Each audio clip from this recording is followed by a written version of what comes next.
네, 성도 여러분, 오늘도 하나님께 예배드리는 거룩한 주일입니다. 오늘도 예배 중에 하나님을 만나시는 귀한 은혜가 있으시기 바라겠습니다. 다 같이 묵상기도 드리심으로 예배를 시작하겠습니다.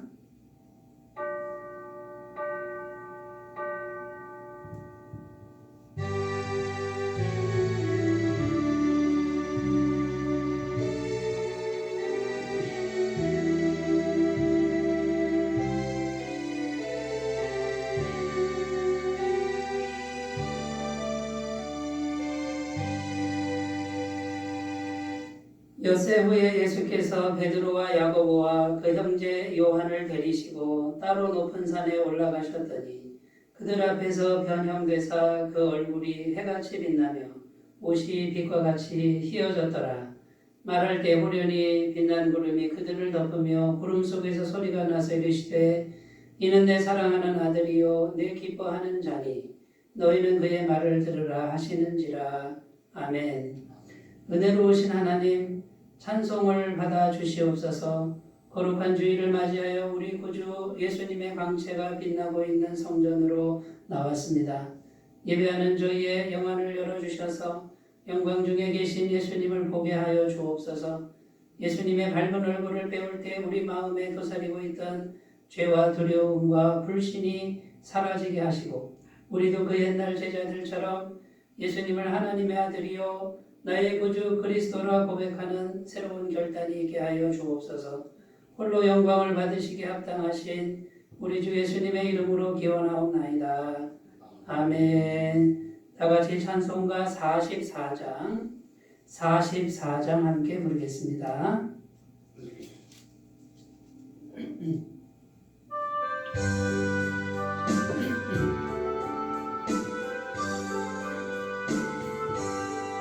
지난 일의 동안에 예수 인도했으니 주의 전에 모여서 감사 찬송합니다.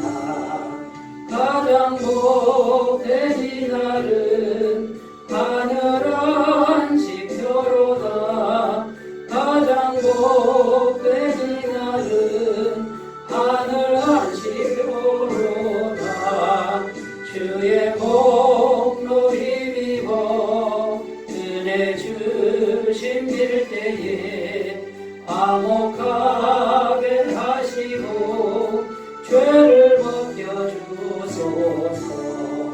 세상 걱정 버리고 은혜 받게 하소서. 세상 걱정 버리고 은혜 받게 하소서.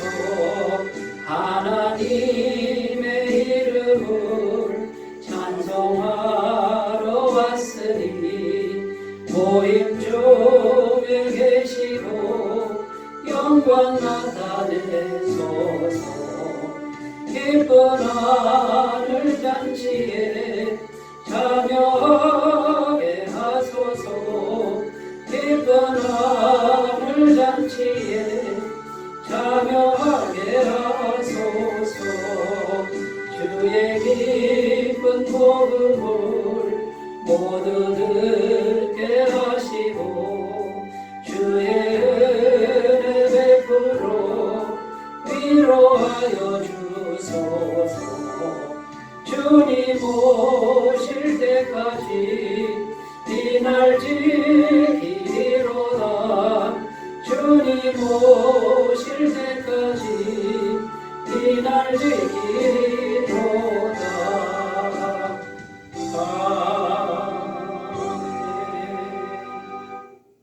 사도신경으로 신앙 고백을 드립니다. 나는 전능하신 아버지 하나님 천지의 창조주를 믿습니다. 나는 그의 유일하신 아들 우리 주 예수 그리스도를 믿습니다. 그는 성령으로 잉태되어 동정녀 마리아에게서 나시고 본디오 빌라도에게 고난을 받아 십자가에 못 박혀 죽으시고 장사된 지 사흘 만에 죽은 자 가운데서 다시 살아나셨으며 하늘에 오르시어 전능하신 아버지 하나님 우편에 앉아 계시다가 거기로부터 살아있는 자와 죽은 자를 심판하러 오십니다. 나는 성령을 믿으며 거룩한 공교회와 성도의 교제와 죄를 용서받는 것과 몸의 부활과 영생을 믿습니다. 아멘. 오늘 우리에게 주신 하나님 말씀은 신약성경 요한복음 5장 5절에서 9절입니다. 요한복음 5장 5절에서 9절까지 말씀입니다. 신약성경 149쪽입니다.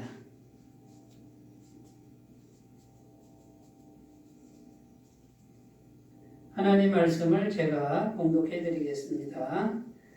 거기 38해 된 병자가 있더라. 예수께서 그 누운 것을 보시고 병이 벌써 오래된 줄 아시고 이르시되 내가 낫고자 하느냐. 병자가 대답하되 주여 물이 움직일 때에 나를 못에 넣어주는 사람이 없어 내가 가는 동안에 다른 사람이 먼저 내려가나이다. 예수께서 이르시되 일어나 내 자리를 들고 걸어가라 하시니 그 사람이 곧 나아서 자리를 들고 걸어가니라. 아멘. 오늘도 하나님 말씀을 통해서 하나님의 은혜가 충만하시고 살아계신 하나님을 경험하시는 귀한 은혜가 있으시기 바라겠습니다. 오늘 말씀의 제목은 베데스다, 무한한 자비의 집이라는 제목입니다. 예루살렘 양문 곁에 연못이 하나 있는데 그 연못 이름이 베데스다라고 이름한 연못이 있었습니다. 그 연못 주변에 행각이 5개나 있는 것으로 봐서 그 연못은 굉장히 큰 연못임에 틀림없습니다. 거기에 수많은 병자들이 있었다고 합니다. 그 베데스다라고 하는 이름의 의미는요, 자비의 집이다라는 뜻이에요.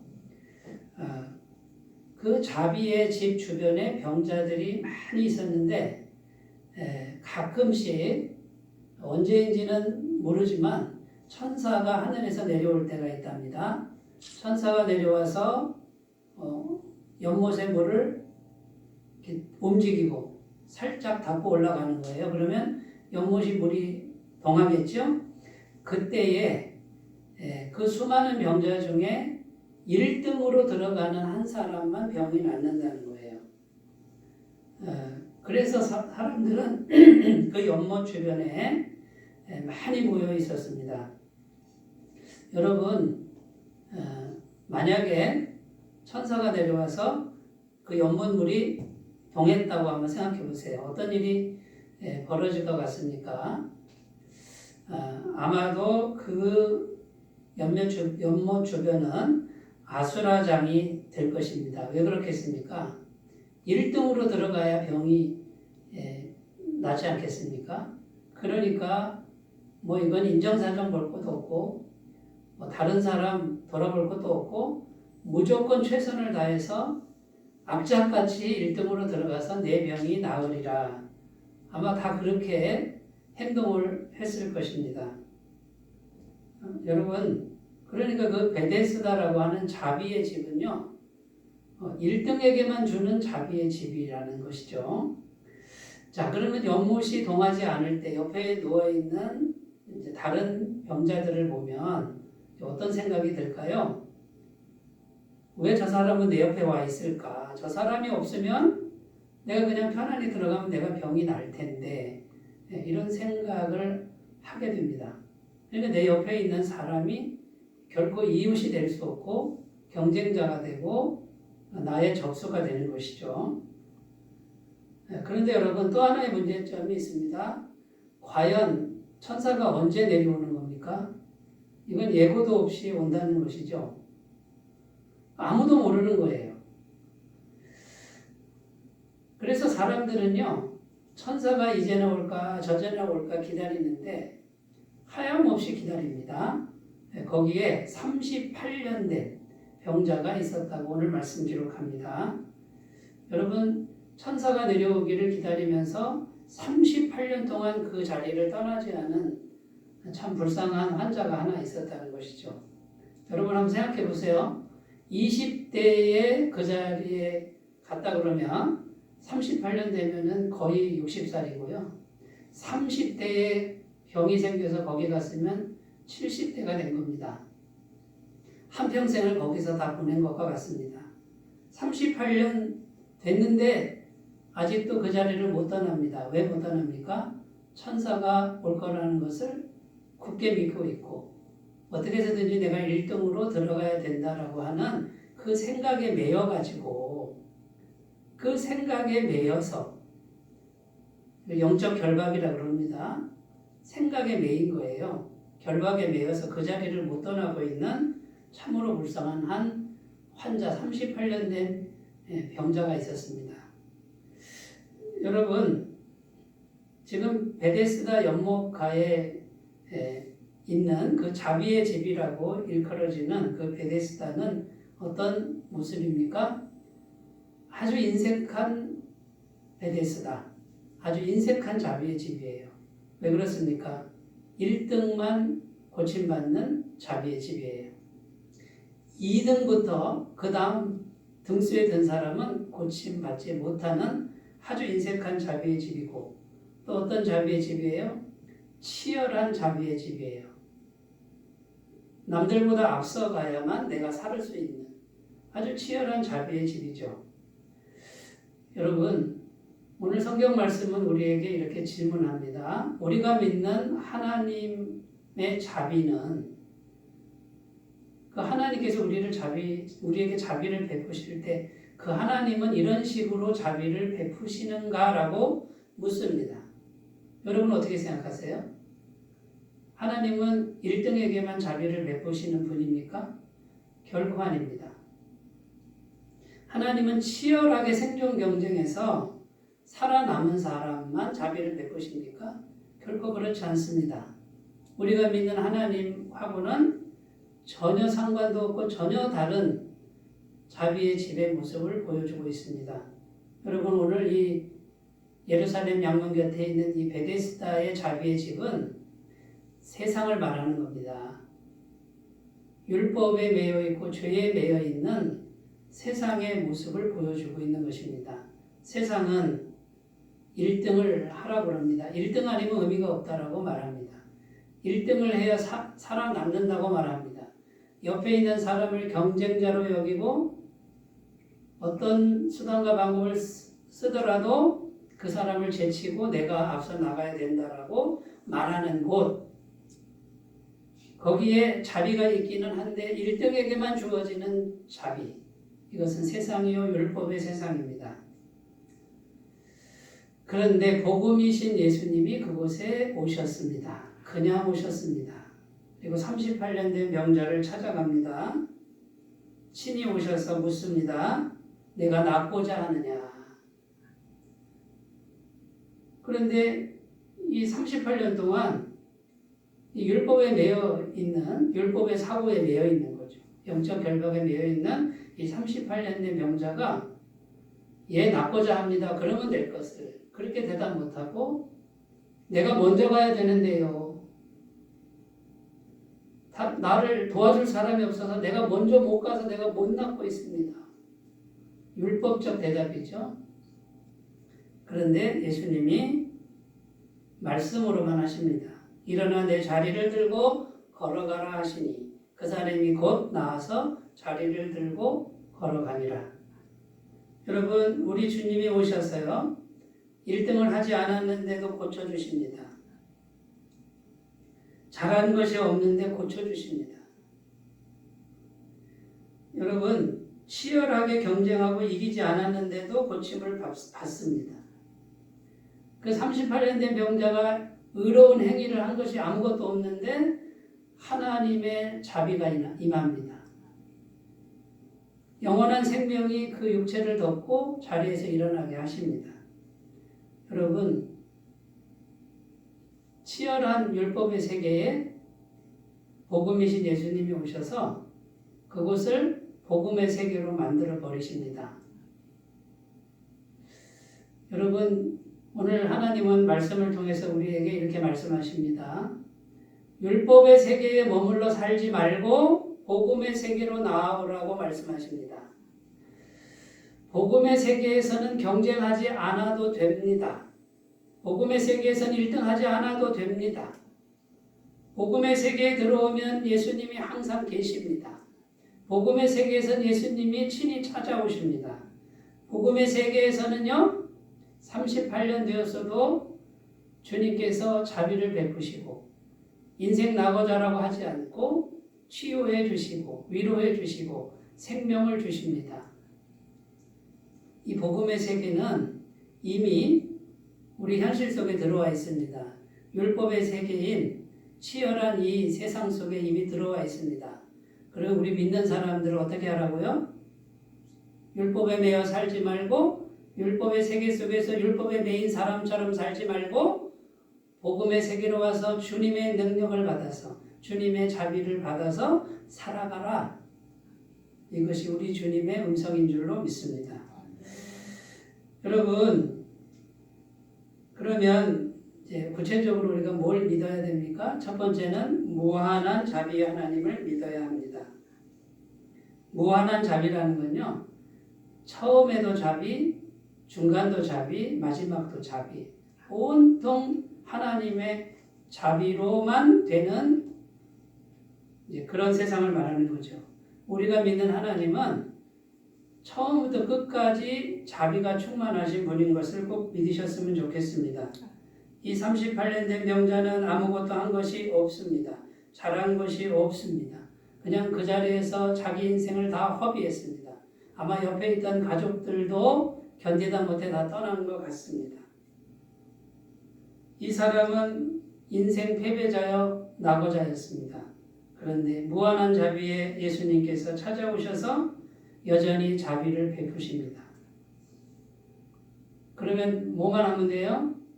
자비의 하나님을 믿고 구하면 됩니다. 여러분, 내가 지금 어떤 상황에 있을지라도 하나님은 무한한 자비의 하나님이십니다라는 이 진리의 말씀을 믿고 받아들이는 거예요. 그리고 하나님, 내가 실패했습니다. 내가 넘어졌습니다. 내가 한 것이 없습니다. 그게 사실일지라도 하나님의 자비는 여전히 있습니다. 전에도 있었고 지금도 있고 앞으로도 무한하게 있습니다. 저는 이것을 말씀을 듣고 믿습니다. 내게 자비를 베풀어 주시옵소서라고 기도하시는 분들은 오늘 38년 된 병자에게 임했던 자비와 같은 그 똑같은 자비를 받으실 줄로 믿습니다. 여러분 한번 생각해 보세요. 우리가 살고 있는 이 세상이 어떻게 생겨났습니까? 우리가 노력해서 만들었습니까? 하나님이 자비하심으로 창조하셔서 누구에게 주셨어요? 우리 인간에게 주셨잖아요. 다 만들어 놓으시고 이거 너 가져라 하고 인간에게 주셨어요. 이게 하나님 마음인 것을 꼭 믿으시기 바랍니다. 그런데 그 고마움도 모르고 인간이 하나님을 떠나서 범죄했습니다. 하나님이 주신 세상 안에 살긴 하는데 하나님의 자비하심이 단절돼서 고통 속에 삽니다. 가시덤불과 엉겅퀴 속에 삽니다. 노동 가운데 삽니다. 고통 가운데 삽니다. 치열한 경쟁 가운데 살아가고 있습니다. 그때에 하나님이 독생자 예수 그리스도를 주셨습니다. 무한한 자비로우신 주님, 그 주님이 무한한 사랑, 하나밖에 없는 독생자를 주셨습니다. 얼마나 큰 자비입니까? 누구든지 독생자 예수님을 믿기만 하면 멸망치 않고 영생을 얻게 하셨습니다. 그 예수님을 믿는 자에게 또 뭘 주셨습니까? 성령님을 주셨습니다. 제3위 하나님이 그 믿는 자 속에 들어와서 전능하신 하나님처럼 역사하기 시작합니다. 로마서 8장 32절 아들을 주시니가 다른 모든 것은 선물로 주지 않겠느냐? 다른 거 다 주시겠다고 합니다. 이게 하나님 아버지의 마음입니다. 천국을 주시겠다고 합니다. 하나님의 유산을 유업으로 우리에게 다 주겠다고 합니다. 처음도 다 주셨고 중간도 다 주셨고 독생자도 주셨고 성령도 주셨고 앞으로 천국도 주셨고 아들을 주시니까 다른 건 안 주시겠느냐? 주시겠다 그 말이에요. 여러분, 율법에 매여 있는 분들은 하나님의 자비하심이 안 믿어질 겁니다. 그리고 여전히 세상 속에서 내가 열심히 해서 뭔가를 얻어내야만 된다고 생각하는 율법의 메인 생각들, 그 속에서 살아갈 수밖에 없습니다. 여러분, 생각이 왜 중요한지 아세요? 생각은 믿음이기 때문에 그렇습니다. 그래서 여러분, 말씀을 듣고 생각을 자꾸 바꾸시는 거예요. 생각이 바뀌어야 믿음을 통해서 하나님의 은혜가 실제로 우리에게 들어옵니다. 율법의 메인 생각에 있는 사람은 이 복음의 세계에 있는 은혜를 받기가 어렵습니다. 왜냐하면 자기 믿음이 율법에 매여 있기 때문에 이 복음은 믿음을 통해서 오는데 율법을 믿고 있기 때문에 율법의 세계에서 못 벗어납니다. 근데 우리의 생각이 말씀을 듣고 복음의 생각으로 바뀌면 복음의 세계에 있는 하나님의 무한하신 자비하심이 우리에게 임할 줄로 믿습니다.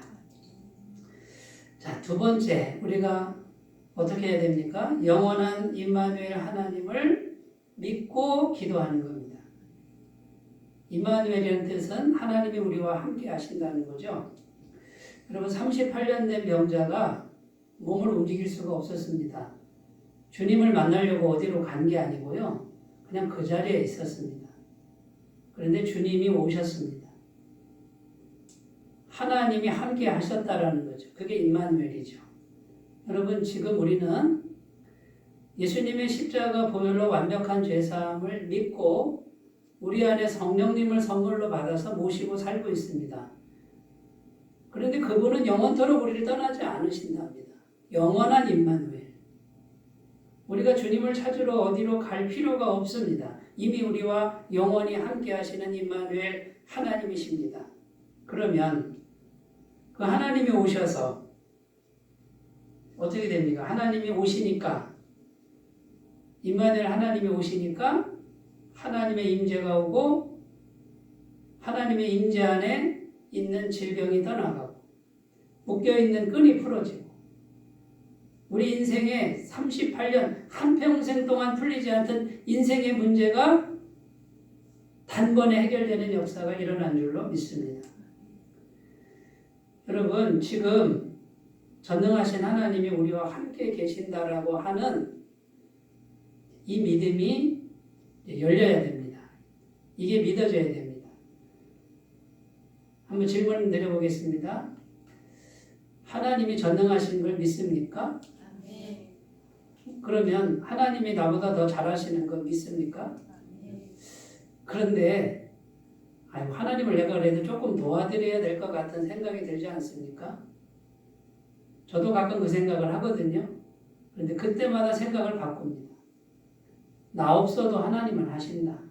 왜냐하면 나를 창조한 분은 하나님이시고 지금 영으로 와 계시나 없는 것 같으나 아니요. 나보다 훨씬 더 크신 분이고 나의 창조주이시고 나의 주인이시고 이 온 천지 만물의 주인이시고 이 온 천지 만물이 있기 전에 영이신 하나님이 계셨다는 거예요. 여러분, 영원한 임마누엘 하나님을 믿는, 그리고 그분이 나보다 훨씬 더 크시고 내가 극단적으로 표현해서 아무것도 안 해도 그분은 얼마든지 창조의 능력을 베푸실 수 있는 분이라는 이 믿음이 날마다 자라나시는 분은 그 믿음대로 주님께서 역사하실 줄로 믿습니다. 이 38년 된 병자는 믿음이 별로 없었습니다. 여전히 율법에 매여 있었습니다. 그런데도 주님께서 오셨을 때, 임마누엘 주님이 오셔서 주님의 임재가 이루어졌을 때 그의 모든 문제는 풀어졌습니다. 여러분, 주님이 나와 함께 하시는 것이 비밀입니다. 비결입니다. 예수 그리스도의 십자가 보혈로 내가 완벽하게 죄사함 받았고 오늘도 죄사함 받고 내일도 죄사함 받고 모레도 영원히 죄사함 받아서 하나님 앞에 나는 죄가 하나도 없는 사람처럼 여겨주시는 은혜로 성령님, 전능하신 성령님을 날마다 부어주시는 그 은혜가 내게 있다는 걸 믿고 전능하신 하나님이 나와 함께 하신다라는 것을 믿고 기도하시는 분들은 하나님의 무한하신 자비를 받게 될 줄로 믿습니다. 창세기에 보면 에덴 동산이 나오는데요. 하나님의 영과 아담의 영이 잘 교통할 때는 모든 것이 에덴 동산이었습니다. 아담이 일을 하기는 했는데요. 아담이 놀았다고 그렇게 기록된 게 아니라 열심히 뭔가를 했어요. 생육하고 번성하고 땅을 정복하라 그랬으니 열심히 일을 했는데 그때 아담이 했던 일은 지금 우리가 했던 일이 아닙니다. 지금 우리가 하는 일은 먹고 사는 일이잖아요. 먹고 사는 것도 내 뜻대로 안 되잖아요. 여러분, 우리가 일을 하기는 하는데 먹고 사는 일이 아니고 아담처럼 일을 하는 그런 세상이, 그런 세계가 이미 우리에게 들어와 있다는 거예요. 하나님이 함께 하시면 없는 데서 있는 역사가 일어납니다. 하나님이 함께 하시면 혼돈 가운데, 흑암 가운데 있는 나의 영혼이, 나의 가정이, 나의 기업이 질서 있고 조화롭고 아름다운 세상으로 바뀝니다. 누가 해주십니까?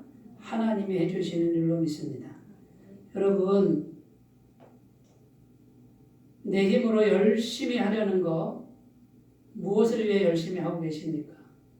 그거를 조금만 내려놓고요.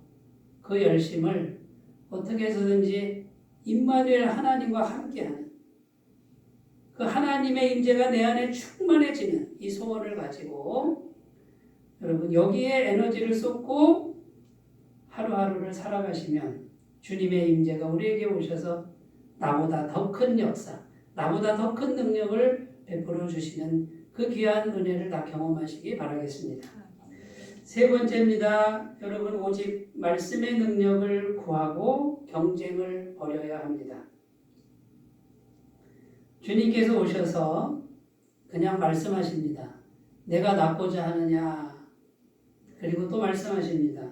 일어나 내 자리를 들고 걸어가라. 큰 소리로 하셨을까요? 일어나 내 자리를 들고 걸어가라 그러셨을까요? 마이크 가지고 일어나라 그냥 말씀하셨을 것 같아요. 주님의 말씀입니다. 작은 말씀이라도 살아계신 주님이 하신 말씀. 여러분 우리에게 필요한 믿음이 뭐냐면요. 율법의 세계에서 복음의 세계로 넘어오는 믿음은 주님의 말씀이면 충분합니다라는 믿음입니다. 자, 38년 된 병자가 경쟁하지 않았습니다. 그런데도 병이 나았습니다. 인생의 문제 해결됐습니다. 누가 주셨습니까? 주님이 주셨습니다. 뭘로 주셨습니까? 말씀으로 주셨습니다. 여러분 이 믿음이 열려야 인간관계의 갈등을 극복할 수 있습니다. 경쟁하지 않습니다. 미워하는 걸 멈출 수 있습니다. 섭섭한 걸 극복할 수 있습니다. 누가 주십니까? 주님이 말씀으로 주신다는 거예요. 자, 그러면 우리는 어떻게 합니까? 이 세상 속에 살아가는데 힘든 일이 많겠죠? 마음 상하는 일이 많겠죠? 자, 그럴 때 우리는 어떻게 합니까? 오직 주님의 말씀이면 충분하다라는 믿음을 가지고 주님의 말씀을 구하시는 거예요. 주님 이 상황 속에서, 이 힘든 상황 속에서 내가 붙들 주님의 말씀이 무엇입니까? 주님 나에게 뭐라고 말씀하시겠습니까? 저는 그 말씀만 붙들면 됩니다. 그 말씀만 있으면 내 문제가 해결됩니다. 다른 사람하고 경쟁하지 않아도 내가 꼴찌가 되어도 주님의 말씀만 있으면 내가 원하는 것이 이루어집니다. 내 병이 낫습니다. 내 문제 해결됩니다. 여러분 이것이 복음의 세계에 들어온 사람의 사고방식입니다. 그래서 시편 1편에는요. 말씀을 묵상하는 사람이 복 있는 사람이라고 그러고요. 그 말씀을 묵상하는 사람이 시냇가에 심은 나무처럼 시절을 쫓아 과실을 맺으며 그 잎사귀가 마르지 아니함 같은 모든 일이 다 형통한 사람이라고 말씀합니다. 말씀을 믿으면 된다라고 하는 이 믿음이 자리하는 이 귀한 은혜가 모두에게 있으시길 바라겠습니다. 그런데 이 믿음은 아무에게나 생기지 않아요. 그리고 이 믿음이 충만하게 자라가려면요. 많은 경험을 하셔야 되고 말씀을 계속 묵상하면서 주님을 만나셔야만 가능합니다.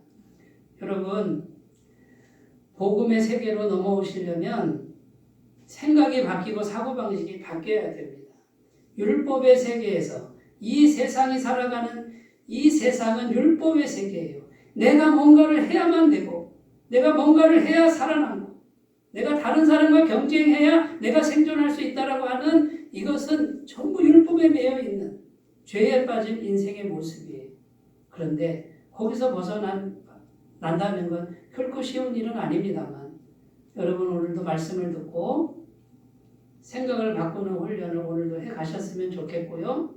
여러분 복음의 세계로 오면 무한한 자비의 하나님이 우리를 기다리고 계신다는 거예요. 영원한 하나님이 거기 계신다는 거예요. 1등 안 해도 괜찮아. 다른 사람과 경쟁해서 뒤쳐져도 괜찮아. 38년, 40년을 그 자리에 있었니? 너 실패자니? 괜찮아. 하나님이 지금도 만나줄 수 있어 라고 말씀하는 이 음성을 오늘 꼭 들으시고 복음의 세계에서 살아계신 주님과 함께 하시고 그분이 주시는 무한한 은혜를 마음껏 누리면서 살아가시는 매일매일의 삶이 되시기 바라겠습니다. 기도하겠습니다. 하나님 아버지, 베데스다 자비의 집이라 하셨는데 이 세상은 너무나 인색하고 너무나 치열한 자비의 집입니다. 그러나 우리 주님이 계신 복음의 세계는 무한한 자비의 집이요 영원한 은혜의 집인 줄로 믿습니다. 하나님, 우리가 꼴등을 해도 괜찮다고 말씀하시고 인생 실패자라고 말씀해도 주님이 오셔서 하나님 내 자리를 들고 걸어가라고 말씀하시고 우리의 모든 상처와 아픔과 실패를 다 치료하시고 영원한 생명으로 갚아주시는 줄로 믿습니다. 이 은혜가 우리에게 있음을 오늘도 말씀해 주셨으니 아버지 하나님께서 역사하셔서 말씀을 깨닫는 은총을 주시고 우리의 하나님 믿음과 생각과 사고방식이 어디에서부터 멀어져 있는지 복음에서 얼마나 멀어져 있는지 깨닫는 은총을 허락해 주시고 자유케 하시고 풍요롭게 하시는 주님의 복음의 세계로 우리가 마음껏 나아가도록 도와주시옵소서. 우리 안에 주님의 영광의 강체가 비치게 하시고 천국의 비밀을 미리 맛보고 살아가는 우리의 삶이 되도록 축복해 주옵소서. 예수님의 이름으로 기도드립니다. 아멘. 찬송가 304장 함께 부르겠습니다.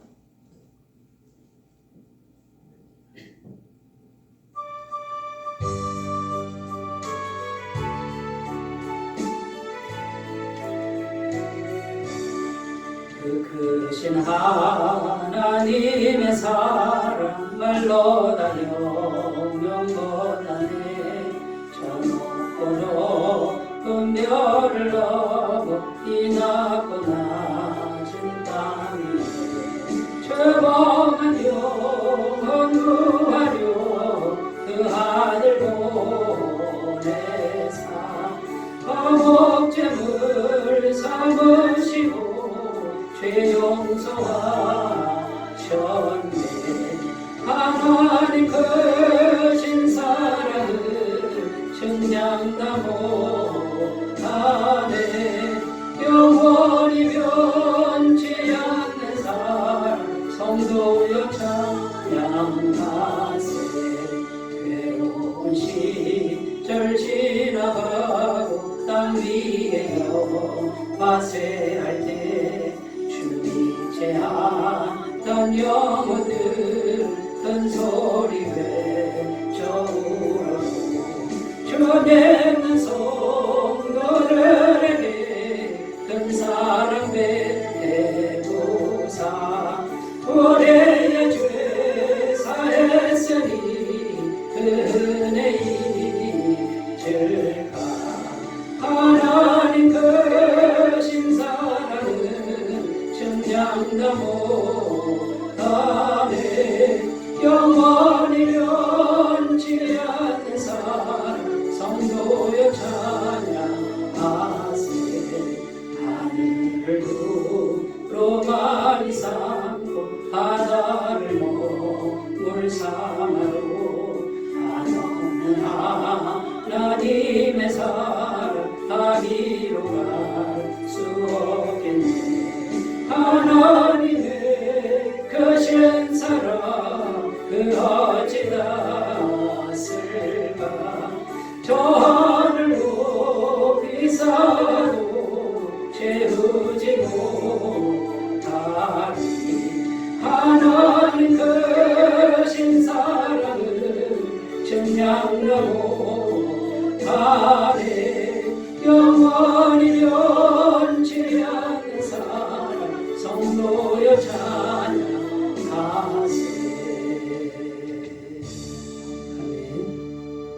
교회 소식을 전해드립니다. 오늘도 성전에서 또 가정에서 예배드리시는 성도님들 마음에 주님의 평안과 기쁨이 넘치시기를 기도드립니다. 코로나 바이러스가 전국적으로 확대되고 있는 이때에 방역 수칙을 철저하게 준수해 주시기 바라겠습니다.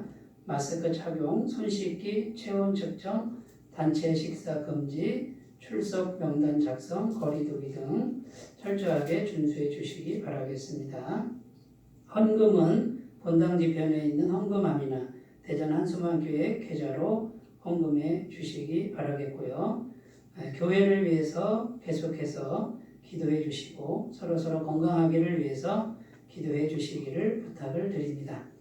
이제 찬송가 450장 부르시고 촉도로 예배를 마치겠습니다.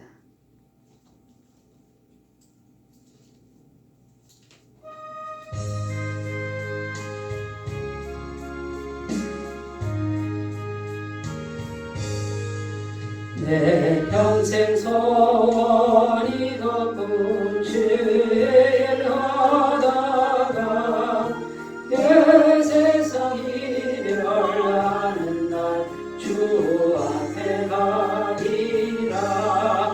꿈같이 헛된 세상이 취할 것 뭐냐. 예수만 하여도 헛된 것뿐일세. 울 같은 시험 많으나 겁내지 맙시다.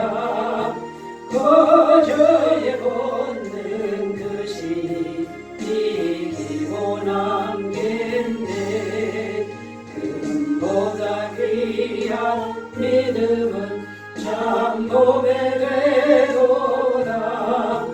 이 주를 믿는 사람들 다 복을 받겠네. 쌀같이 빠른 광음을 주리에 아끼세. 온 몸과 마음을 바치고 힘써서 일하세.